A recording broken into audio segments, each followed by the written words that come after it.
Sindh TV network पारां ऐलानियल सकाफ़ती ईद मारूअड़नि पारां शानदार नमूने मल्हाइण जो सिलसिलो बदस्तूर जारी आहे। जीजल सिंध सां मोहब्बत ऐं प्यार जे इज़हार लाइ रोढ़ी प्रेस क्लब में सकाफ़ती मुशाइरो मुनक़द कयो वियो, जंहिंजी सदारत नाम्यारे अदीब शाइर सैयद नूर रिज़वीअ कई। जॾहिं त प्रोग्राम जा ख़ासि महिमान सिंध टीवी न्यूज़ सखर जो bureau chief Shaukat Noonari, step foundation जी chairperson Shaista Khoso, Rohri press club जो सदर मुजाहिद बोज़दार हुआ। जॾहिं त हिन सकाफ़ती मुशाइरे जी महफ़िल में नूर रिज़वी, शौकत नूनारी, इमाम बख्श मुनवर, ज़ुल्फ़कार जामरी, अली रज़ा सूमरो ऐं ॿियनि गीत गज़ल ऐं वाईअ वसीले सिंध धरतीअ खे भेटा पेश कई। जान जिस्म ऐं रूह बि उनजो, सिंध अमड़ में साह असांजो, सिंध अमड़ में साह असांजो।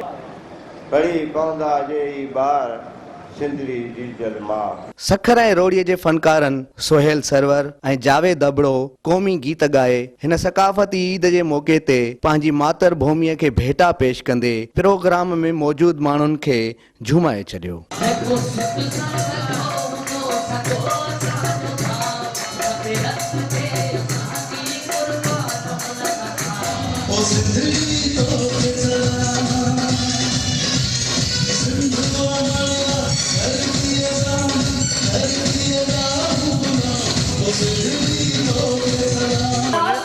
इहो ॾाढो ज़बरदस्त हिन जो मैसेज आहे ऐं इन ते जेको नौजवान आहे या जेके बि असांजा पोइते पियल जेके इलाइक़ा आहिनि उन्हनि ते इहो शऊर बेदार थींदो। इल्मु पिरायो, सिंध संवारियो, इहा हिकु तमामु बहितरीनु कोशिशि आहे ऐं सिंध टीवी जे चैनल जा जेके बि सथ जा साथी आहिनि उहे जस लहणा आहिनि। इन सां हिकु नए तरीक़े सां जोश ऐं वलवलो नौजवाननि में वालदेन में बि पैदा थींदो। सिंध धरती सूंह ऐं सकाफ़त जो हुञाण आहे। सिंध टीवी नेटवर्क पारां इल्मु पिरायो सिंध संवारियो जे उनवान हेठि सकाफ़ती ईद मल्हाइण सां सिंध जे माण्हुनि में अञा बि वधीक इल्मी शऊर पैदा थींदो ऐं सिंध जी सकाफ़त खां समूरी दुनिया चङे नमूने वाक़िफ़ थी वेंदी। कैमरामैन अमजद लगारी सां गॾु कैमरामैन अमजद लगारी ऐं साथी रिपोर्टर जावेद गुनियो सां गॾु हसन आबाद, सिंध टीवी न्यूज़ सखर।